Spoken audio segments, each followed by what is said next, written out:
gráfico do tempo, a vereda dos transitados, dos mundos que Deus criou, visíveis e invisíveis.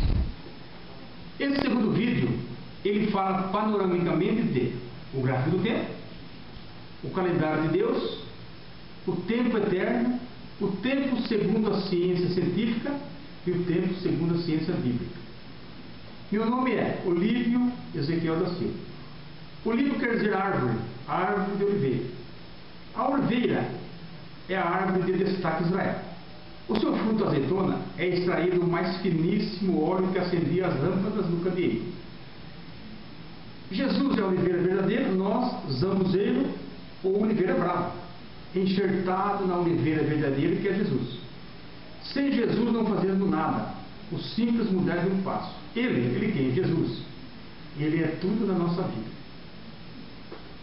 Eu sou membro da Igreja Evangélica Assembleia de Deus, Ministério do Belém, Rio Grave, tendo como pastor-presidente o pastor Isaac da Silva Valadares, homem de Deus, pregador do Evangelho de Nosso Senhor Salvador Jesus Cristo em todo o território nacional e internacional. Deus, que é riquíssimo em misericórdia, promoveu esta oportunidade. Quero ler o texto sagrado em Romanos capítulo 11, versículo 36. Porque dele, e por ele, e para ele, são todas as coisas.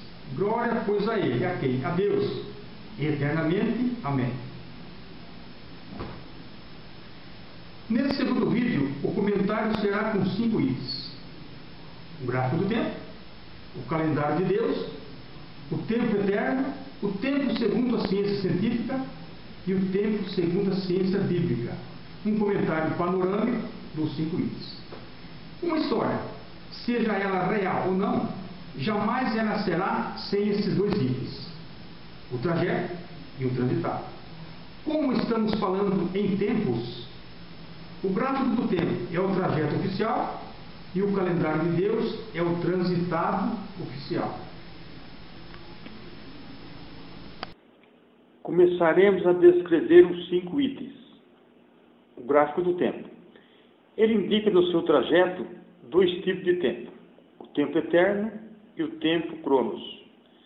O calendário de Deus, o transitado, ele transita no gráfico do tempo.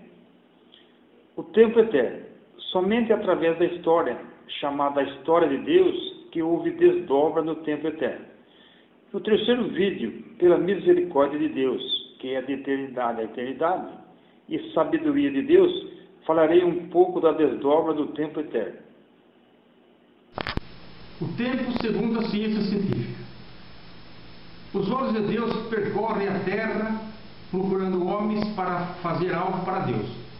O texto sagrado em Jeremias capítulo 27, versículo 5: Eu fiz a terra, o homem e os animais que estão sobre a face da terra, pelo meu grande poder e com o meu braço estendido, e adoro aquele que me agrada em meus olhos.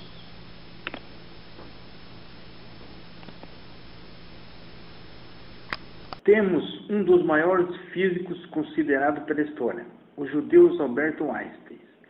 Como ele se tornou um dos maiores físicos da história? Provavelmente ele não escapou dos olhos de Deus. Ele descobriu a lei da gravidade. O que diz a lei da gravidade? É uma força que atrai todos os corpos para o centro da Terra. Ele formou uma teoria, a teoria da relatividade. Ela diz o que é o tempo.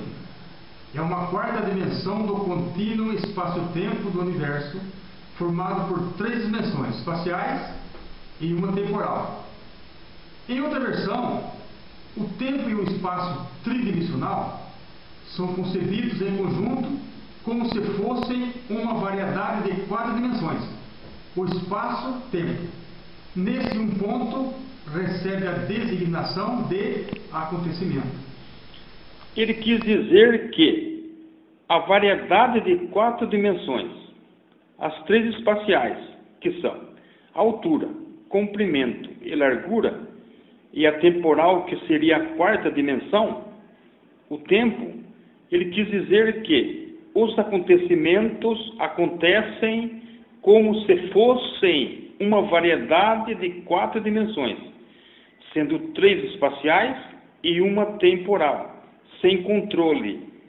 Provavelmente foi aí que o maior físico da história perdeu-se dos olhos de Deus, deixando a ciência bíblica, partindo para a ciência científica, formulando várias formas da matemática.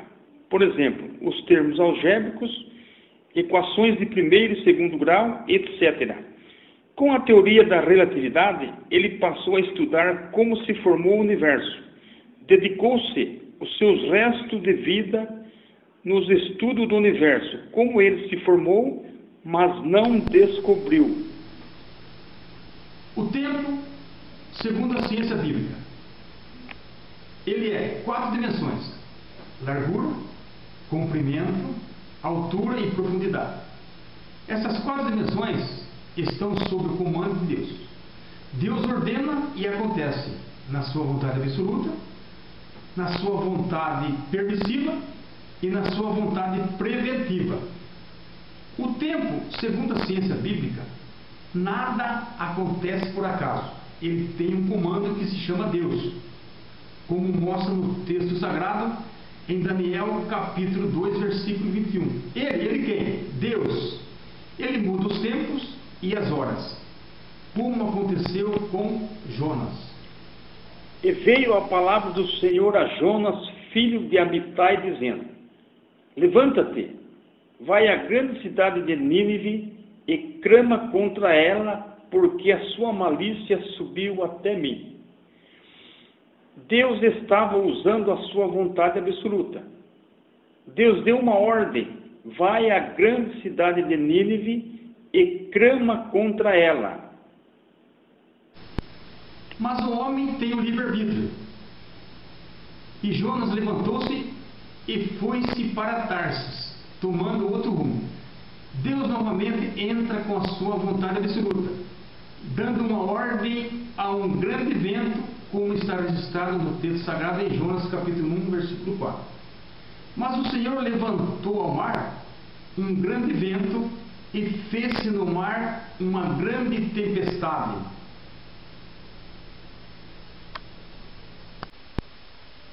No terceiro vídeo, continuaremos a descrever a história de Jonas, mostrando a localização dos acontecimentos, usando trajetos e transitados adicionados no gráfico do tempo.